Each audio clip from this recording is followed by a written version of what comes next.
નમસ્કાર વિદ્યાર્થી મિત્રો, આજે આપણે વાત કરીશું આજે લેવાયેલ એકમ કસોટીનું સંપૂર્ણ પેપર સોલ્યુશન ધોરણ 10 વિષય વિજ્ઞાન. તેમાં પહેલો પ્રશ્ન, નીચેના વિકલ્પોમાંથી સાચો વિકલ્પ પસંદ કરો. તેમાં પહેલું, બ્યુટેનોન 4 કાર્બન ધરાવતું સંયોજન છે કે જેમાં ક્રિયાશીલ સમૂહ ખાલી જગ્યા છે. તેમાં જવાબ આવશે કીટોન. બીજો પ્રશ્ન, એમોનિયા NH3ના એક અણુમાં ખાલી જગ્યા હોય છે. તેમાં આવશે ફક્ત એકલ બંધો. ત્રીજો પ્રશ્ન, વિનેગાર ખાલી જગ્યા છે. તો તેમાં આવશે ઓપ્શન ડી, એસિટિક એસિડનું પાણીમાં બનાવેલ 5% થી 8% સુધીનું દ્રાવણ. પછી આગળ આપેલા વિધાનો ખરા છે કે ખોટા તે જણાવો. તેમાં ચોથો પ્રશ્ન, વિદ્યુત પ્રવાહ માપવા માટે એમીટરને અવરોધના સમાંતરમાં જોડવામાં આવે છે. તો આ વિધાન સાચું છે. પાંચમો પ્રશ્ન, લોખંડ Fe અને પારો Hgમાંથી લોખંડનું સારું વિદ્યુતનું સુવાહક છે. તો આ વિધાન સાચું છે. છઠ્ઠો પ્રશ્ન, 60 વોલ્ટ અને 40 વોલ્ટના વીજ બલ્બમાં 40 વોલ્ટનો અવરોધ વધુ હોય છે. તો આ વિધાન ખોટું છે. સાતમો પ્રશ્ન, વિદ્યુત ઇસ્ત્રી એ વિદ્યુત પ્રવાહની તાપીય અસર પર કાર્ય કરે છે. તો આ વિધાન સાચું છે. આગળ નીચેનું વિધાન સાચું બને તે રીતે ખાલી જગ્યા પૂરો. તેમાં આઠમો પ્રશ્ન, કાર્બનના ખાલી જગ્યા ગુણધર્મોને કારણે કાર્બન દ્વારા મોટી સંખ્યામાં સંયોજનોની રચના થાય છે. તેને કહેવાય કેટેનેશન. નવમો પ્રશ્ન, બે પરમાણુઓ વચ્ચે ઇલેક્ટ્રોન યુગ્મની ભાગીદારીથી ખાલી જગ્યા બંધ બને છે. જવાબ આવશે સહસંયોજક બંધ. દસમો પ્રશ્ન, ક્લોરોપ્રોપેનમાં ખાલી જગ્યા પરમાણુ વિષમ પરમાણુ છે. જવાબ આવશે Cl. 11મો પ્રશ્ન, ઇથેન C2H6માં ખાલી જગ્યા સહસંયોજક બંધ હોય છે. તો જવાબ આવશે 7. 12મો પ્રશ્ન, વિદ્યુત બલ્બનું ફિલામેન્ટ બનાવવા ખાલી જગ્યા ધાતુ વપરાય છે. તો જવાબ આવશે ટંગસ્ટન. 13મો પ્રશ્ન, આપેલ આડછેદમાંથી એકમ સમયમાં વહેતા વિદ્યુત ભારના જથ્થાને ખાલી જગ્યા કહેવાય છે. જવાબ આવશે વિદ્યુત પ્રવાહ. આગળ આપેલ પ્રશ્નોના એક કે શબ્દમાં ઉત્તર આપો. તેમાં 14મો પ્રશ્ન, ઘરેલું વિદ્યુત પરિપથમાં ફ્યુઝને કેવી રીતે જોડવામાં આવે છે. જવાબ, ઘરેલું પરિપથમાં થતો શોર્ટ સર્કિટ અને ઓવરલોડિંગથી વિદ્યુત ઉપકરણને થતા નુકસાનને અટકાવવા માટે ફ્યુઝનો ઉપયોગ કરવામાં આવે છે. ફ્યુઝ નીચા ગલનબિંદુવાળી ધાતુમાંથી બનાવેલો તાર છે. ટીવી, ટેપ રેકોર્ડર, રેફ્રિજરેટર જેવા ઉપકરણોમાં કોઈ કારણસર પ્રવાહ વધી જાય ત્યારે ઉત્પન્ન થતી ઉષ્માને કારણે ફ્યુઝ વાયર પીગળી જાય છે અને પરિપથમાંથી પસાર થતો પ્રવાહ અટકી જાય છે, જે કારણે ઉપકરણને નુકસાન અટકાવી શકાય છે. 15મો પ્રશ્ન, અસંતૃપ્ત હાઇડ્રોકાર્બન સંયોજનો એટલે શું. જે કાર્બનિક સંયોજનો બે કે તેથી વધુ કાર્બન પરમાણુ કે દ્વિબંધ કે ત્રિબંધથી જોડાયેલા હોય તેવા સંયોજનોને અસંતૃપ્ત કાર્બન સંયોજનો કહે છે. હવે પ્રશ્ન 1બ, નીચેના પ્રશ્નોના ટૂંકમાં ઉત્તર આપો. શા માટે ડિટર્જન્ટ એ સાબુ કરતાં સારા સફાઈકારક પદાર્થો પ્રક્ષાલકો છે. સમજાવો. તો સાબુ અને ડિટર્જન્ટ પૈકી ડિટર્જન્ટ વધુ અસરકારક પ્રક્ષાલક છે. કઠિન પાણીમાં રહેલા Ca+2 અને Mg+2 ધાતુ આયનો સાથે સાબુ પ્રક્રિયા કરી અવક્ષેપ આપે છે અને સાબુનો વ્યય થાય છે. ડિટર્જન્ટ Ca+2 અને Mg+2 ધાતુ આયનો સાથે અવક્ષેપ આપતા નથી, પરંતુ દ્રાવ્ય ક્ષારો આપે છે. આ કારણે ડિટર્જન્ટનો વ્યય થતો નથી. પરિણામે સાબુના પ્રમાણમાં ડિટર્જન્ટ ઓછો વપરાય છે. આથી સાબુ કરતાં ડિટર્જન્ટનો ઉપયોગ વધ્યો છે. થોડી માત્રામાં પણ ઇથેનોલનું સેવન પ્રાણઘાતક છે. સમજાવો. તો તમને પ્રશ્ન સ્ક્રીન ઉપર દેખાય છે તે તમારે વિડીયોને સ્ટોપ કરી અને જોઈ લેવો.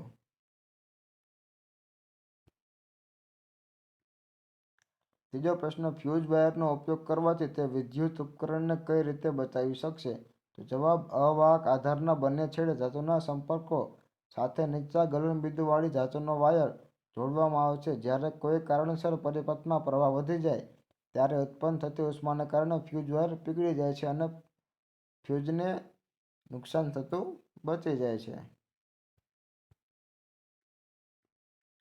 ઘરેલું વિદ્યુત પરિપથમાં સમાંતર જોડાણ શા માટે કરવામાં આવે છે. જવાબ, આ કારણે વિદ્યુત પરિપથમાં ભંગાણ પડતું નથી. આથી ઘરના વિદ્યુત ઉપકરણોને સાથે સમાંતર જોડાણમાં જોડવામાં આવે છે. અવરોધોના સમાંતર જોડાણને લીધે પરિપથનો કુલ અવરોધ ઘટે છે અને વધુ પ્રમાણમાં વિદ્યુત પ્રવાહ મેળવી શકાય છે. આથી ઘરેલું વિદ્યુત પરિપથમાં સમાંતર જોડાણ કરવામાં આવે છે.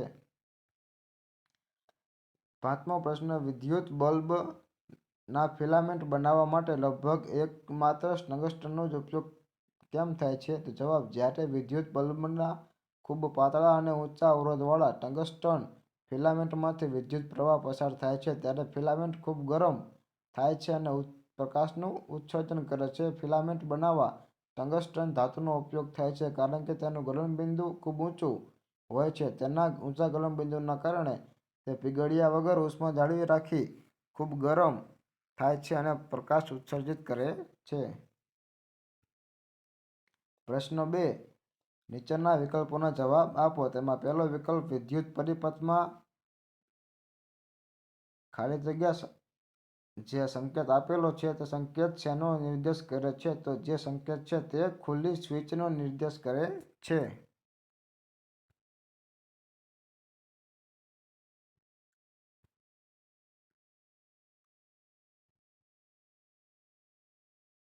બીજો પ્રશ્ન, આલ્ડીહાઇડ ક્રિયાશીલ સમૂહ ખાલી જગ્યા છે તો આવશે CHO.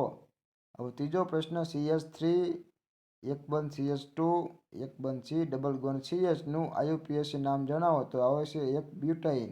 ચોથો પ્રશ્ન, વિદ્યુત પરિપથમાં વોલ્ટમીટરની સંજ્ઞા જણાવો. અને 5મો, વિદ્યુત પરિપથમાં એમીટરની સંજ્ઞા જણાવો. તો તમને બંને સંજ્ઞા તમને સ્પષ્ટ રીતે સ્ક્રીનમાં દેખાય છે તો તમારે જોઈ લેવી. હવે સામે પ્રશ્ન 2બ, નીચેના પ્રશ્નોના ઉત્તર આપો. તેમાં પહેલો પ્રશ્ન, સંતૃપ્ત હાઇડ્રોકાર્બનનો વિસ્થાપન પ્રક્રિયા સમીકરણ સાથે સમજાવો. તો તમને સ્ક્રીન ઉપર વિસ્થાપન પ્રક્રિયા સમીકરણની સાથે દેખાય છે તે તમારે વિડીયોને સ્ટોપ કરી અને જોઈ લેવી. બીજો પ્રશ્ન, અસંતૃપ્ત હાઇડ્રોકાર્બનમાં યોગશીલ પ્રક્રિયા સમીકરણ સાથે સમજાવો. તો આ પણ તમારે વિડીયોને સ્ટોપ કરી અને જોઈ લેવી. 14મો ચોથો પ્રશ્ન, 12 વોલ્ટ વિદ્યુત સ્થિતિમાનનો તફાવત ધરાવતા બે બિંદુઓ વચ્ચે 2C વિદ્યુતભારને લઈ જવા માટે કેટલું કાર્ય કરવું પડે? તો કરવું પડતું કાર્ય બરાબર V અને Q. તો જવાબ આવશે 24 જૂલ. 5મો પ્રશ્ન, એક વિદ્યુત બલ્બને 220ના જનરેટર સાથે જોડેલ છે. વિદ્યુત પ્રવાહ 0.5 એમ્પિયર છે તો બલ્બનો પાવર કેટલો થાય? તો પાવર P બરાબર V અને I. તો પાવર થશે 110 વોલ્ટ. પ્રશ્ન 3, નીચેના વિકલ્પોનો સાચો જવાબ પસંદ કરો. તેમાં પહેલું, સાબુ અને ડિટર્જન્ટ અધ્રુવીય પૂંછડી ખાલી જગ્યા સાથે જ્યારે ધ્રુવીય શીર્ષનો ભાગ ખાલી જગ્યા સાથે આકર્ષાય છે તેમાં આવશે ડાઘ અને પાણી. બીજો પ્રશ્ન, કઈ પરિસ્થિતિમાં ઓરડાના તાપમાને સંતૃપ્ત હાઇડ્રોકાર્બન ક્લોરીન સાથે પ્રક્રિયા થઈ? તો તેમાં આવશે સૂર્યપ્રકાશની હાજરી. ત્રીજો પ્રશ્ન, આપણા ઘરના વિદ્યુત પરિપથમાં જોડેલ વિદ્યુત ફ્યુઝ કઈ અસર હેઠળ કાર્ય કરે છે? તેમાં આવશે વિદ્યુત પ્રવાહની તાપીય અસર. 5મો પ્રશ્ન, સાબુનો અણુ મિશ્ર તરીકે ઓળખાતી રચના બનાવે છે તો આ વિધાન સાચું છે. 6થો પ્રશ્ન, પ્રક્ષાલકનો ઉપયોગ શેમ્પૂ અને કપડાં ધોવાના પદાર્થો બનાવવા માટે થાય છે તો આ વિધાન સાચું છે. 7મો પ્રશ્ન, જુદા જુદા મૂલ્યના અવરોધોને સમાંતર જોડતા દરેકમાંથી વહેતો વિદ્યુત પ્રવાહ સમાન હોય છે તો આ વિધાન ખોટું છે. 8મો પ્રશ્ન, પરિપથમાં વહેતા વિદ્યુત પ્રવાહના માપન માટે એમીટર અવરોધ સાથે શ્રેણીમાં જોડવામાં આવે છે તો આ વિધાન સાચું છે. 9મો પ્રશ્ન, કાર્બન પરમાણુ અન્ય કાર્બન પરમાણુ સાથે સહસંયોજક બંધ બનવાની અદ્વિતીય ક્ષમતા ધરાવે છે. કાર્બનના આ ગુણધર્મને ખાલી જગ્યા કહે છે. તો જવાબ આવશે કેટેનેશન. 10મો પ્રશ્ન, વનસ્પતિ તેલમાંથી વનસ્પતિ ઘી બનાવવા માટે ખાલી જગ્યા ઉદ્દીપકનો ઉપયોગ થાય છે. તેમાં આવશે Ni એટલે કે નિકલ ઉદ્દીપક. 11મો પ્રશ્ન, પરિપથમાં વિદ્યુત ઉપકરણ સાથે વોલ્ટમીટર ખાલી જગ્યા જોડવામાં આવે છે. તેમાં આવશે સમાંતર જોડાણ. 18મો પ્રશ્ન, એક વાક્ય કે શબ્દમાં ઉત્તર આપો. ઇથેનોઇક એસિડની એસિડ ઉદ્દીપકની હાજરીમાં ઇથેનોલ સાથેની પ્રક્રિયાથી કઈ નિપજ મળે છે? તો જવાબ આવશે ઇથેનોઇક એસિડની એસિડ ઉદ્દીપકની હાજરીમાં ઇથેનોલ સાથેની પ્રક્રિયાથી એસ્ટર નિપજ મળે છે. 13મો પ્રશ્ન, ટિંકચર આયોડિનની બનાવટમાં દ્રાવણ તરીકે કયો પદાર્થ વપરાય છે? તેમાં જવાબ આવશે ટિંકચર આયોડિનની બનાવટમાં દ્રાવક તરીકે ઇથેનોલ પદાર્થ વપરાય છે. 14માં હું વિદ્યુત પરિપથમાં વહેતા વિદ્યુત પ્રવાહનું માપન કરું છું. તો બોલો હું કયું સાધન છું? તેમાં આવશે એમીટર. 15મો પ્રશ્ન મને ઓળખો. મારો ઉપયોગ બલ્બના ફિલામેન્ટ બનાવવા માટે થાય છે. તેમાં આવશે ટંગસ્ટન ધાતુ. 20મો પ્રશ્ન બ. નીચેના પ્રશ્નોના બે પ્રશ્નોના ઉત્તર આપો. તેમાં પહેલો પેન્ટેનના સમઘટકો દોરો. તો જો પેન્ટેનમાં સમઘટકો છે કે એન પેન્ટેન, આઇસો પેન્ટેન અને 2,2-ડાયમિથાઇલ પેન્ટેન.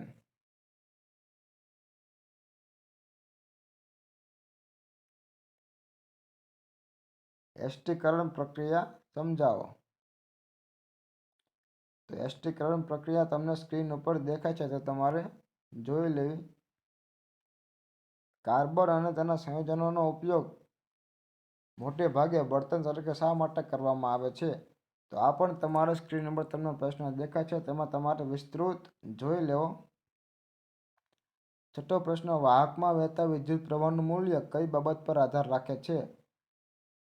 તો પહેલા તો વિદ્યુત પ્રવાહ I બરાબર V/R એટલે કે વિદ્યુત સ્થિતિમાનનો તફાવત ભાગ્યા અવરોધ. આ સંબંધ પરથી કહી શકાય કે I ચલે છે V જો R અચળ હોય તો, અને I ચલે છે 1/R જો V અચળ હોય તો. 7મો પ્રશ્ન વાહકનો અવરોધ કઈ બાબતો પર આધાર રાખે છે? તો વાહકનો અવરોધ વાહકની લંબાઈ, વાહકના આડછેદનું ક્ષેત્રફળ, વાહકના દ્રવ્યની જાત, વાહકનું તાપમાન વગેરે જેવી બાબતો પર આધાર રાખે છે. 8મો પ્રશ્ન શા માટે ટોસ્ટર તથા વિદ્યુત ઇસ્ત્રીની કોઇલ શુદ્ધ ધાતુના બદલે મિશ્ર ધાતુની બનાવવામાં આવે છે? તો તાપન સાધનો જેવા કે ટોસ્ટર તથા વિદ્યુત ઇસ્ત્રીની કોઇલ શુદ્ધ ધાતુને બદલે મિશ્ર ધાતુની, દાખલા તરીકે શુદ્ધ ધાતુને બદલે નિક્રોમની બનાવવાના કારણો નીચે મુજબ છે. તેમાં પહેલું મિશ્ર ધાતુની દાખલા તરીકે નિક્રોમની અવરોધકતા તેની ઘટક શુદ્ધ ધાતુઓ કરતાં ઘણી વધારે હોય છે. મિશ્ર ધાતુઓ ઊંચા તાપમાને ત્વરિત ઓક્સિડાઇઝ પામતી નથી. મિશ્ર ધાતુનું ગલનબિંદુ ખૂબ જ ઊંચું હોય છે. શા માટે વિદ્યુત હીટરનું દોરડું ચળકતું નથી જ્યારે તેનો તાપીય ઘટક ચળકે છે? તો આ પણ પ્રશ્ન તમારે વિડીયો સ્ટોપ કરી અને સમજી લેવો.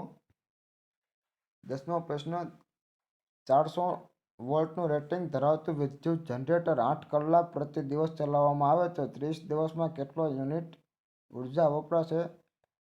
તેમાં જવાબ આવશે 296 આવે, અને પછી 30 દિવસ રેફ્રિજરેટર ચલાવવા માટે વપરાતી ઉર્જાની કિંમત 96 કિલોવોટ ગુણ્યા 3 એટલે કે 288 રૂપિયા. પ્રશ્ન 4 નીચેના વિધાનો ખરા છે કે ખોટા તે જણાવો.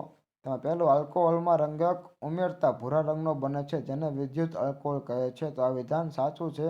બીજો પ્રશ્ન સમાનધર્મી શ્રેણીના બે ક્રમિક સભ્યમાં પરમાણુની સંખ્યા CH2 જેટલો તફાવત હોય છે. તો આ વિધાન પણ સાચું છે. ત્રીજો પ્રશ્ન CH3CH2COOH નું IUPACના મિથેનનું એક એસિડ છે. તો આ વિધાન ખોટું છે. ચોથો પ્રશ્ન આપેલ બંધારણ સાયક્લોહેક્ઝેનનું છે. તો આ વિધાન સાચું છે. પાંચમો અવરોધની સંજ્ઞા તમને આકૃતિમાં બતાવે તેવી છે. તો આ વિધાન સાચું છે. અવરોધ તેવો જ હોય. છઠ્ઠો પ્રશ્ન નીચેના પરિપથનો સમતુલ્ય અવરોધ 4 ઓહ્મ છે. તો આ વિધાન સાચું છે. એક વાક્ય કે શબ્દમાં ઉત્તર આપો. કઠણ પાણીમાં કયા આયનો હાજર હોય છે? તેમાં આવશે કેલ્શિયમ અને મેગ્નેશિયમ. 10મો પ્રશ્ન ઓહમના નિયમને સૂત્રાત્મક રીતે રજૂ કરો. તો વિદ્યુત પ્રવાહ I બરાબર વિદ્યુત સ્થિતિમાનનો તફાવત V/અવરોધ R એટલે કે I બરાબર V/R.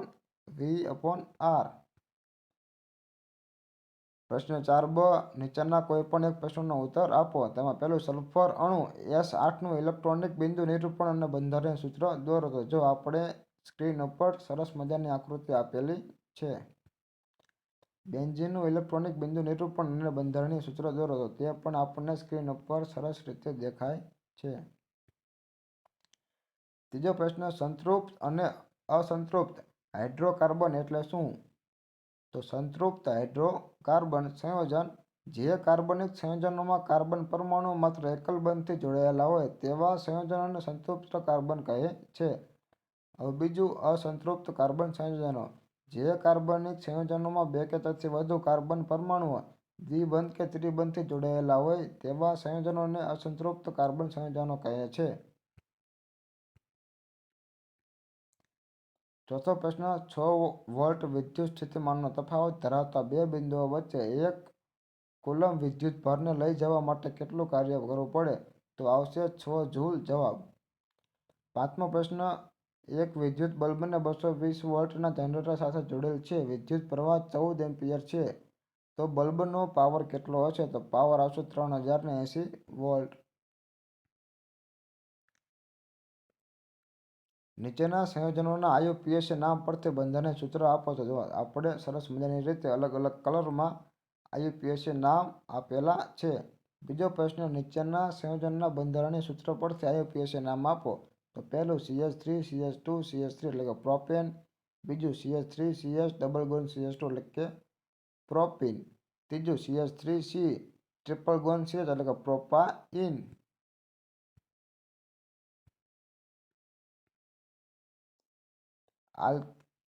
આલ્કેન, આલ્કીન, આલ્કાઇનના એક ઉદાહરણ, IUPAC નામ અને બંધારણીય સૂત્ર લખો. તો આલ્કેન એટલે કે પ્રોપેન, તેનું બંધારણીય સૂત્ર. આલ્કીન એટલે પ્રોપીન, તેનું બંધારણીય સૂત્ર. અને આલ્કાઇન એટલે પ્રોપાઇન, તેનું બંધારણીય સૂત્ર. ચોથો પ્રશ્ન, અવરોધોનું શ્રેણી જોડાણ સમજાવી તેનું સમતુલ્ય અવરોધનું સૂત્ર મેળવો. તો આ અવરોધોનું શ્રેણી જોડાણ, અને તમારે વિડીયો સ્ટોપ કરીને થોડીક માહિતી નોટ કરી લેવી તમારે.